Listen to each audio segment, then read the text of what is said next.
I think no Met fan could have asked for anything more than in Juan Soto's first at bat. He puts one out to left center field, 426, looking every bit the superstar slugger you would hope him to be. You know, I was planted on the couch. Yeah, I was sitting there. I knew the game. I knew the game was going to be on because I even watched some of the pregame because I just had to. That's watch. how hard up he is for baseball. I was, and then when Gary, Keith, and Ron come on, and it's like it feels like spring started yesterday. Yes, for and it was a little bit warmer today. A little bit warmer today here in the Northeast, and but you can really feel it. And Juan Soto coming up and working an at bat as he does. Right, he took a bunch of pitches before he deposited one over the left center field fence. So not only does he hit a home run in his first time at bat for the Mets in spring training, he hits it to the opposite field, showing the opposite field power, which, if you weren't giddy enough already, that's enough to make you crazy.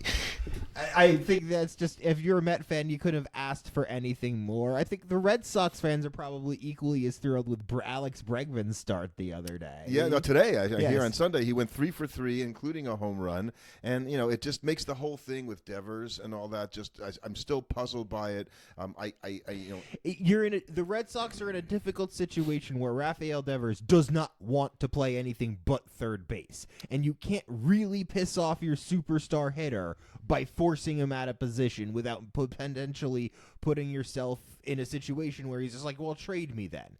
And you know what? Maybe they wait until after the trade deadline and they're like, yeah, Rafael, we're going to need you to play a different position. Yeah, I don't know if I see that, but I think I was surprised that Alex Cora, who usually is one of the best at having the pulse of the team and understanding what's going on, made a big oops. Here's the thing. Having a pulse of the team doesn't matter. I think this is a situation where there's not anything you can do. We all know Devers is not a good defensive third baseman. The only person who doesn't seem keyed in on this is Rafael Devers. Well, and that's true because, I guess Cora thought it was going to go differently than it went, and then all of a sudden Devers pushes back, so Cora backs up completely and says, well, it was a different ownership group when Kai and Bloom was there, that basically made the promise that Devers was going to play third, and the fact that we've got new people running the show now at the Craig Breslau and all that. Right, but so he was like saying, well, because and that promise was made to him under the previous administration, and they thought they could somehow get around it. Yeah, no, and it wasn't going to work, and they were probably hoping it because because you can't tell the guy, look,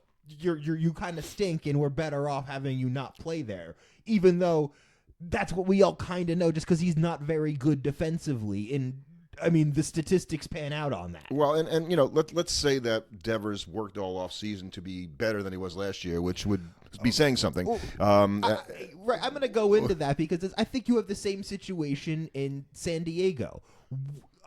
This idea that suddenly guys rediscover it and have magical full seasons after losing it, it's more of a fantasy than a reality. So we'll talk about Bogarts in a second, the former Red Sox. San Diego.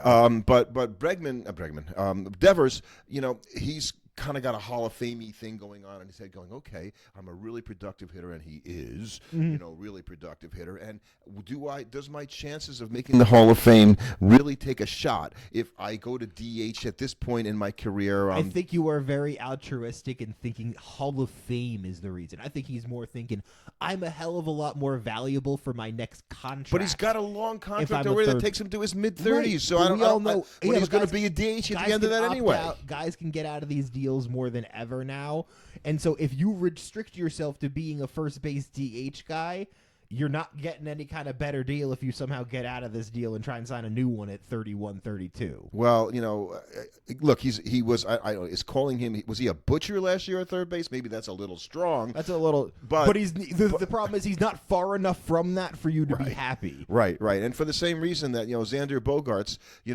played second base because they had Ha-Sung Kim playing second last year, and now he's gone. And you paid Xander Bogaerts 13 years. I think he's 3 years into this deal, so they've got another 10 years at ridiculous amount of money for this guy. And he is, when he was playing second base, it wasn't as good if he was a shortstop, right? When he signed the deal, he was a shortstop with the Padres. And so now he's going to be moved back to shortstop because the Padres like, well, we want to show you that we really got value for our, whatever it is per season for $30-40 million a season. You just need him on the field to play because otherwise you really did waste. We didn't have a shortstop, so let's get this guy. He used to be a shortstop, but he wasn't good enough to keep the job when we had Ha-Sung Kim, and we're paying him on ungodly amounts of money, so let's put him back at shortstop. Because you can't have him on the bench. Yeah, well, of course not. Or you can't DH him. Right, you can't do that. So you're stuck with having to try and make Xander Bogaerts work, which is what the Angels are doing with moving Mike Trout over into right field. But he's willing, at least, in this case. He's willing because he's also saying, look, I've kept trying to play center, and it's clearly having an effect on my body. I'm going to take a step back, recognize that it's more important for me to be in the lineup 150 games in right field than 95 in center. We should do this. Let's challenge ourselves. Next podcast, how many more miles does a center fielder run in an average season than a right fielder or a left fielder? Because I know it's a lot. It'll be interesting to look at. And I think when you look at guys like Trout, when you look at Bogaerts, I think you look at those guys and it makes you really interested to see what type of deal Vlad Guerrero Jr. is going to get next offseason. He didn't sign an extension with the Blue Jays during the offseason. Apparently we're not super close. There's not super close. Vladdy wants to get paid, I'm going to guess, close to Soto money. I would say something close to that. I won't be that, but it'll be close to it. But he's going to want to be up there, and especially if he puts up a monster season this year. Yeah, just think $500 million minimum for Vlad. Probably $6 is what I'm going to guess. He might be a $600 million, especially if he goes big this year. And so I think that's going to be a problem. You're also going to have Kyle Tucker as a free agent. So you're going to have two lead guys who have every motivation in this year to play for a big contract. And when you look at the Cubs, who are already heavy division favorites in the NL Central, or at least division favorites in the Central, you have a free agent, to be Kyle Tucker, and now you've added Justin Turner into the mix. Is that going to be the piece that really puts them over? Are they going to challenge the Mets and the Dodgers and the Braves and the Phillies of the world in the NL? Or are they just a good story like the Brewers were Were I to last pick season? the Cubs, and I'm not picking them, we're not doing our picks here or yet, I would say that the biggest advantage they have is that the other teams in the division, like we keep saying, aren't that good. So the only way that the Cubs become that much of a favorite is there must be very little respect for the Brewers, Pirates, Reds, and Cardinals. Mm-hmm.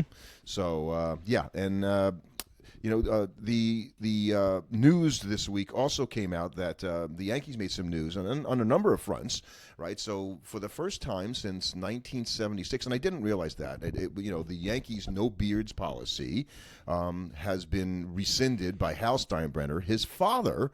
I think I knew that. Well, I didn't know that was George. George. I thought it would had been a Yankee thing. No, for some reason Mickey Mantle didn't have a beard, right? But that wasn't just those the guys style. Didn't, I understand that. Joe DiMaggio didn't have a beard, so. Right? And I bet if we looked at old school Yankee guys, I bet some of them would have had mustaches and stuff. Mustaches were always okay though. The whole idea when Catfish Hunter came to the Yankees as a free agent, he had the mustache, and then Rich Gossage, the Hall of Fame relief pitcher, went with the walrus mustache just as a way to sort of piss off the Yankees because it was a little bit longer and almost like it wasn't a beard, so it was okay. But he went with the whole Fu Manchu type thing. Right, there. and they got Devin Williams, and they made. I feel kind of really bad for him now because they made him shave it, Right. and now they've rescinded the policy. But my guess is that he was a good enough player that was just like, look, why? Well, but he signed with them without it didn't push him away. Whereas Cameron Maben, he was a Yankee for a little while, said, "Look, I know former players that would not want to go play for the Yankees because of that policy." So I was wondering that in our last podcast, and that's I wonder it happens. and I wonder if they got some news that there was some guy that was just like, look, I know I'm not going to do it. I don't want to have to deal with that. I like my beard. It's part of who I am. And how's all going? Well, Dad's probably cold by now, so I guess it'll be okay. Yeah, I think it's okay. And I also think nobody cares as a fan. No. So who are you keeping that rule around for? Nobody other than tradition. That's silly. Right, silly traditionalists. In that case, what I also noted, I don't know it must have been an article that came out at the same time. So the Reds, however, were a team that had a no facial hair policy going back to 1902 that lasted all the way till 1990.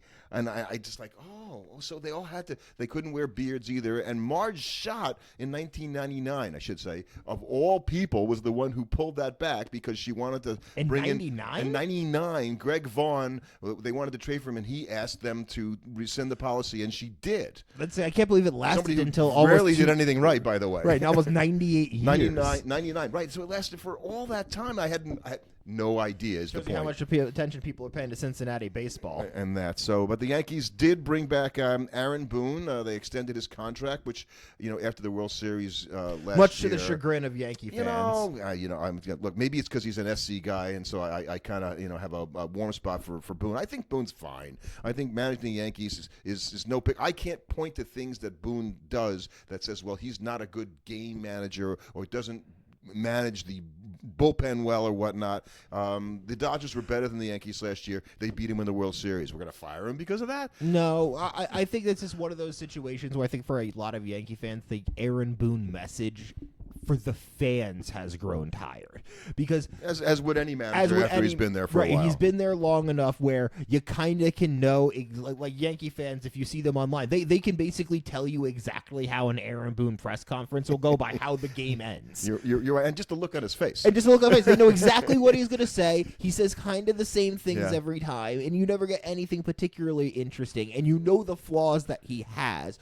So any of the mistakes that he makes seem like they're so much more obvious because since you know his way of going about things so intimately, Yep. you're like, oh no, Here we go. Here we go. He's going to put in the guy he shouldn't put in because that's what he always does in this situation. And yet he put him in, and now we're going to lose the game. And then when he gets it right and that works out, you don't think, oh, it was a good decision by Aaron Boone. You think, he got away with one there. That's exactly what you think, and Booney at least is a guy that people think he's going to be a manager. If he weren't managing the Yankees, it wasn't like he wasn't getting a job someplace else. So Right, it might not be as long this as year. Brian Cashman is there, I think Boone is probably. I think they're kind of tied at the hip at this point. point. They've been there long enough together. Well, the Yankees did lose, however, shockingly, Giancarlo Stanton, who I guess Shockingly?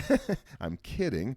Stanton, who I guess played the most games he had played since 2021 last year. He played like 129 games or something like that, which isn't even that many, amazing. yeah. Exactly. It has tennis elbow in both elbows. So to me, that sounds like a weightlifting thing that you put strain on those tendons. That's all I get. Because why would it be both if you're a baseball player? He doesn't switch hitter or anything like that. So he's going to be out for what could be 6-8 weeks even. And Frankie Montas, one of the Mets' new additions, free agent. He also came up with a back problem, and he has been shut down and won't pitch for 6 to 8 weeks. And then he has to go through his own spring training. So we won't see Frankie Montas until May. Possibly even June 1st as Met fans. The Mets kind of took that in stride because they got a bunch of guys. They got guys. They got a bunch of guys. That's sort of been what they're... The next man up kind of thing is where it goes there. So I also wanted to mention one other thing this week, and we like to dump on Scott Boras, and I thought it was interesting that this week he came out and said 5 teams with under $100 million payrolls and getting revenue sharing is bad for players. And his players, other players, any players. And I think that that's true. We saw a lot of that, going on, talk about salary cap this week because, people are looking ahead to the end of 26 when you have a CBA. And, with Hal Steinbrenner saying, it's hard to compete with the Dodgers. I was going to say, the chance of a salary cap happening is over the players' dead bodies. Here's my I don't know if I'll call it a dream, but something I think about going, okay, so the owners parlay this, right? They're going to play for a salary cap. What they end up with is no salary cap, but they have a salary floor. Right. I think it goes horribly wrong for them. Right, that'd be great. I think every baseball fan is rooting for that outcome. Right, you have to spend a certain amount, but we don't care how much you spend. And it should be. They should have some sort of way. There's no way that teams should be able to just sit there and take money in from the revenue-sharing teams like the Mets and the Dodgers and the Padres and just sit on the money and not invest in the team going, we'll take the cash. I got this. Here, you really want to do it? You have to do it. Instead of having a salary floor for any 1 year, if your team payroll is under a certain threshold after a certain period, that ownership group is forced to sell. Yeah, that's a little. You're gonna have owners are gonna have a hard time voting for that. Yeah, right. You're right. Well, it's not, I don't think Steve Cohen would have a problem with that one. He's never spending so little money. Steve goes, "Can I buy all the teams?" Yeah, exactly. I'll just own them all.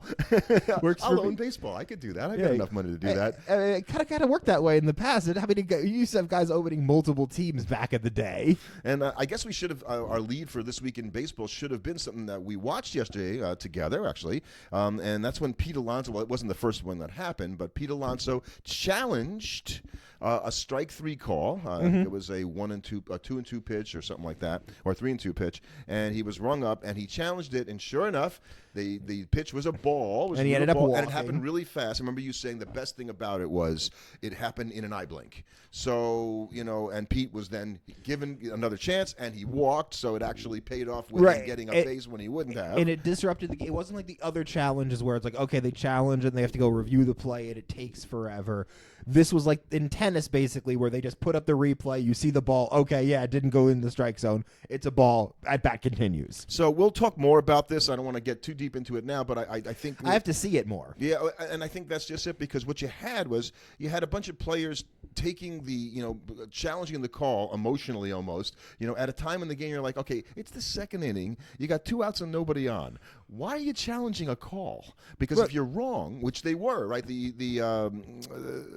team yesterday, the Mets were playing, the Astros challenged, and they were wrong twice. They lost their challenges by the 3rd inning. They were done for the game. Right, but I think they only have it available for the first 3 innings. No. They were saying that at the beginning of the broadcast. It's not something that. In this idiom right now, they're using it only in the first. They're not 3. saying you can have it for the so game, because in the real games, you're going to save it for the end. Right, so they're specifically only giving it to them for the first 3 innings, so that the guys are incentivized to use it for whatever reason. Well, to get used to what it's like. Get used to calling it. They want it to be used, whereas if you let it go through the whole game and you only give them 2, teams would be more reluctant to use it because, I don't want to use it here. Well, it's also a good idea because look who's playing in the first 3 innings, right? The best players, but they're not playing in the 7th inning of the game, exactly. So they're not. You don't want guy who's going to be in Double-A, making a challenge, tap at the top of the helmet and challenging a ball that's 3 feet perfectly in the center of the zone. So I guess in that case we buried the lead a little bit, but there it is. We got it out. We got it out there. So I don't know if it's big news or not. Joe Buck is going to call the opening game of the Yankees. It's his first regular season broadcast in years. 10 years or something like that. I don't know. I know he's a good baseball guy. He's a good football guy. I can't say I've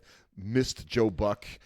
That in terms of actual baseball story, that's like fringing in on barely being a story. Good for him, and he does a good job in general. What else? We got one more thing, and that is that the Guardians. I like what they did. They picked up Jacob Junis, who pitched very well against the Mets last year, which is why we know him. I think he was a National or a Brave at that point last year. And John Means going to the Guardians, and we never know what we're going to get with John Means because he's always injured. But it's building out that's another division that is there for the taking. And I think the problem with going and getting John Means is on paper, it's like, well, if it works out, it's a great move. But you can't really count on that adding anything to your team. That's more of if it works out, that's going to make the Guardians better. Yeah. But it's a complete flyer at this point. Yeah. So you had an open. I know we talked about this before the podcast for this Deadball portion we're going to do. And I don't know if you want to do it or not. No. But I've been reading Peter Baker's great book on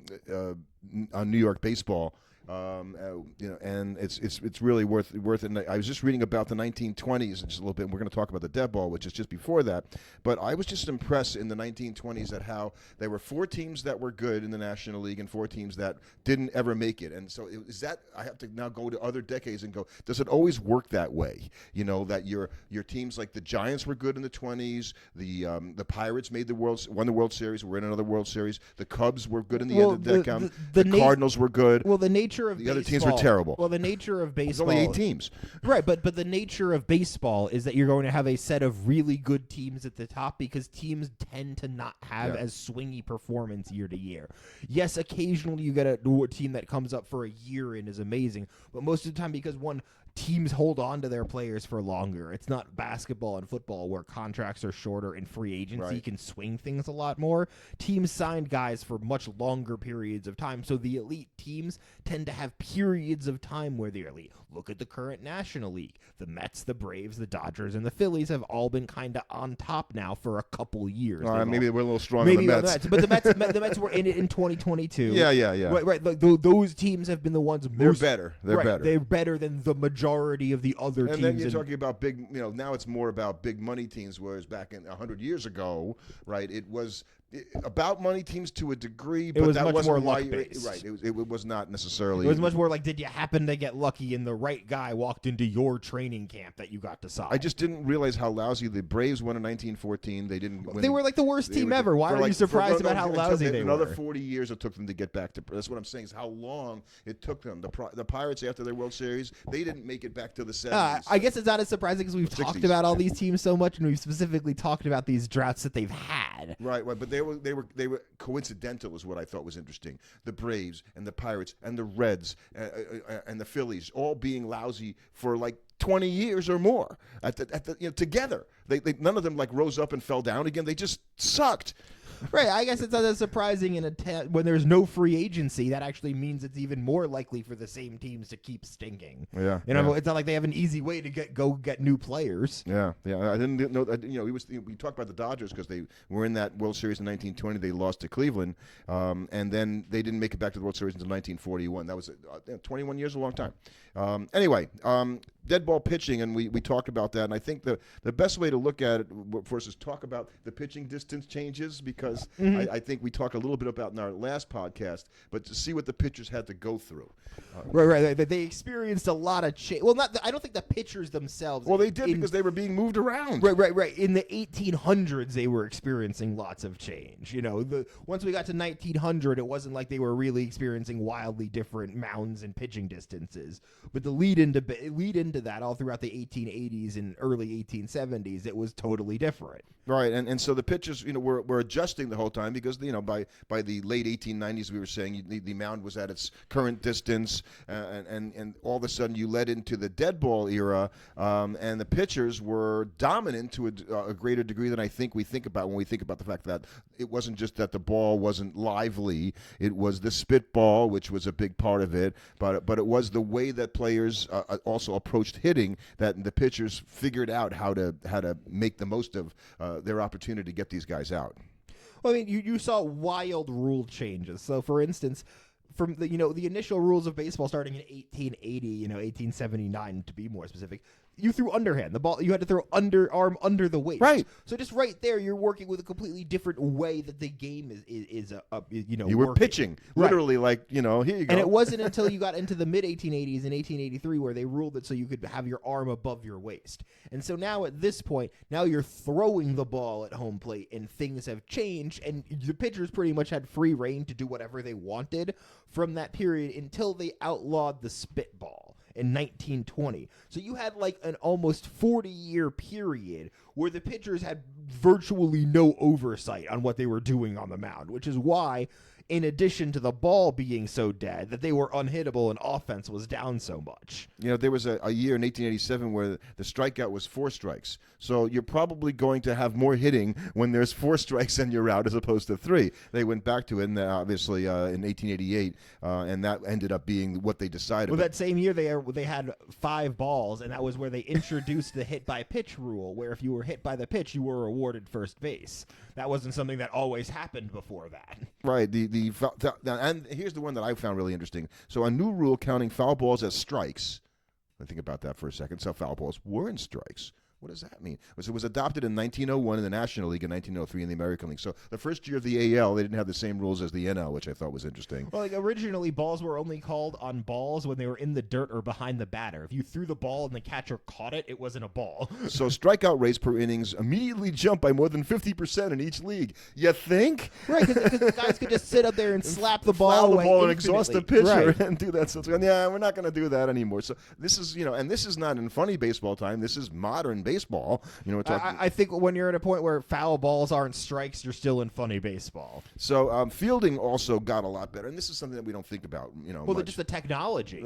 Gloves, number one, right? That's the technology. That would be it, and better gloves as teams improved, as equipment improved. But errors fell from three per game in 1894 to 1.7 in 1908. That's a giant difference. Right, which makes me think something else is up, because it's weird to get that much of a change in that short period. Batters continue to put the ball in play 82% of the time, but now fielders converted 71% of these. So these did they balls make a into change outs. to the glove in that season? Well, everybody was more people wearing gloves. The gloves got better. They weren't, when they first had them, they're kind of like a pad that was would like just a kind of leather stop the ball. It was literally like a leather mitten. And then the fingers. I forget the guy who actually came up with sewing the fingers and going, "Oh, look, we're going to be able to manipulate, squeezing the ball and all that instead of just having it land in this sort of in your palm, paddy kind of a thing." It changed scoring and it changed hitting, and for the worse, for sure. Because all of a sudden, you were counting every foul ball as a strike. Right, all of a sudden, the hitters were like, guy "Wait was a second." down 0-2 after 2 pitches. That wasn't and now happening. now if you put it in play, the guy's made the play. Exactly. So you saw that, and that was why hitting got so bad, and why they had to start instituting the changes, and that's why they kept. They immediately could see it was a problem. As soon as they let the pitchers go overhand, they started moving the pitcher's mound back. They started with the pitcher's line at 45 feet when they were still throwing underhand. As soon as they got to being arm above waist, 50 feet, and then 55.5 feet. So they immediately start jumping backwards quickly before they settled on the 60.5 feet, because they realized it's the only way the hitters had a chance. And the combination of these things, and then the batters, right? They weren't trying to hit home runs because, as we said in our last book, the ballpark configurations didn't necessarily lend themselves to that. So while there might have been a lot of triples, they were using a lot of times still using these clubs sometimes to hit, as pitchers got more and more ability to get them out, and they didn't switch to there were no guys using 33-ounce bats the way they do today. Right, you were using these basically logs to swing at the balls, and so when you hit it went really far. But you were more just trying to have ball meet bat than to try and drive it the way hitters today drive the baseball. So, the scoring declined. Also, the scoring went down. It was below 4 runs a game by 1904, and it reached an all-time low of 3.38 runs a game in 1908. So that was the year the hitless wonder. I think the Chicago Cubs won the World Series. The hitless wonders were the 1906 White Sox. Apparently, they couldn't hit at all they could do is pitch, but they won the World Series against those Cubs, and the Cubs won the next 2. And I think that's probably where Major League Baseball was like, okay, 3 runs a game per team is just too little. Fans are not going to enjoy showing up to a 9-inning game and oftentimes seeing a 1-0 game. It's right now for fans, it's a novelty because you never see it, so seeing such a well-pitched matchup is fun. But if you saw that every day, it would drive you up the wall as a fan. You want to see guys hit the baseball and get hits. Well, and they wanted it then, too, as much as we wanted it today. And the rule changes that were made, to hopefully see a little bit more, which we're seeing now, a lot more so. The ball's at least in play and a lot faster games. But, yeah, the game would look different. That you would see. It would look similar because there's 8 guys on the field and a catcher, behind the plate. But the way they play the game, I think you'd be surprised at how different it is. And I think you also have to look at that. Then by the time you were getting into the late 1970s, like the 19 teens, as you're approaching 1920, and teams started to use 4-man rotations. Now you just didn't have one guy throwing. You had a team of pitchers throwing. I think Major League Baseball realized, oh, wait, it's actually going to get worse. The pitchers are only going to become harder and harder to hit because now they're not even tired. Now they've got a whole group of them that can be going, and we have to do something to alleviate this. Otherwise, we're going to lose scoring in baseball. And that's why they made the change to the ball then, too. I think it's an excellent point that, from the days where, Iron Man, McGinnity, and one other guy would, cover 150 of your games, that ended, and they had 4-man rotations, much like they do today. No, the guys were pitching 40 starts a year, but still, it's a long That's cry very different from one person doing right, most of the you could have pitching. one guy doing it when the guy was throwing underhand. You could throw underhand all day. Softball pitchers go out pitch every damn game. Right, and they're not. You might have 2 softball pitchers on a team just because you need 2 of them for a doubleheader. Somebody could get hurt or something like that. Right. Not because they're tired, though. Right. I think softball pitchers could pitch both games of the doubleheader. Just to give them a different look.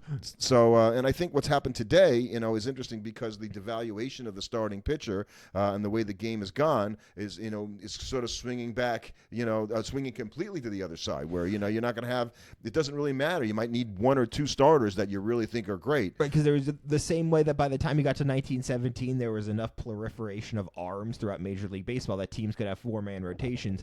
Teams are now saying, why have a starting rotation, we'll just take 13 pitchers and get through every game as best we can. That's my theory. Is that that's the way the owners today would like it. Oh, you yeah. know, like A lot cheaper for them. We could pay a lot less if we had 9 people that were all kind of like the same, and they just go out there and they throw until they can't throw anymore. So I think the dead ball pitchers were better than I think we give them credit for being. And I mentioned guys like Christy Mathewson and Three Finger Brown and Lefty Grove and these Dazzy Vance and Rube Waddell. Dazzy was later, but you Rube look at all Waddell. those pitchers, and it's interesting because when you look back then, you have Ty Cobb, and he's sort of the player, the hitter from that era that's held up as the paragon. But all of the famous players from that early era of dead ball baseball were the pitchers. And then most of them. And then 1920 rolls around, and maybe they could have held on. But then Babe Ruth happened, and Babe Ruth hit 50-something home runs, and every fan in America looked at that and said, yeah, we prefer that to pitching. And that was history. And so Ruth got traded to the Yankees after the 1919 season, and I think he hit 29, he hit 54 in 1920 for the Yankees in the Polo Grounds. So I always like to remember. And then they played in the Polo Grounds the next 2 years, 21 and 22, where they played the Giants in the World Series. That was not even a Subway Series. That was a locker room series. Right. And they lost both those series to the Giants. And then the Yankees finally won the World Series in 1923 for the first time in Yankee Stadium, the first year of Yankee Stadium, against the Giants. So talk about some New York baseball. That was like crazy New York baseball kind of stuff going on then. And Babe Ruth just basically, the home run's really cool. All of a sudden, everybody, and he hits the ball so far, right? So it wasn't just that Babe Ruth hit home runs more than anybody. He crushed them. He hit balls so far, right? And that for the fan experience, going there and seeing Babe Ruth hit a home run, that was anybody could go and see a guy show up and throw a great game. You didn't show up and see a guy hit a ball as far as Babe Ruth did. And Ruth, barnstorming was a big deal for these guys. And I read something about Ruth in this book I'm reading now. So Ruth would sometimes they'd have to leave a game early so he could go play an exhibition someplace. During the regular season, he's doing this kind of stuff. And so they said he must have played something like 700 or 800 games, right, as in exhibitions and barnstorming stuff. When you think about that's another 4 or 5 seasons while he was playing for the Yankees. It just never got caught. Yeah, it never gets counted. Talk about stuff like No. that. They said he would have hit 900 home runs because if you counted the ones he hit in all these other games, he would hit 3 home runs against. Because he's maybe he's not hitting against the greatest pitchers. Right, he's hitting against a local high school coach. So I think that definitely is a reason why we consider that it happened because of the home runs that Babe Ruth hit more than anybody else. I wrote a piece about Sam Crawford, the Hall of Famer Sam Crawford, this week, who played with Ty Cobb and was a teammate of his for 15 years and was a great dead ball era hitter. And I think he hit some home runs, but not that many. And people don't know him. They don't even know who he is. Right, because you're not as fun as Babe Ruth. You weren't as good as Ty Cobb, even if you were his teammate. If you weren't the best Tiger, Right, exactly. It's like, oh, do you remember the second best Tiger from 1920? It's like, I don't remember the second best Tiger from last year. Yeah. So I think we'll talk more about the dead ball era and going because I think it's just really interesting to sort of unpack some of the things that we haven't talked about before, and hopefully we did a little bit of that today. Yeah.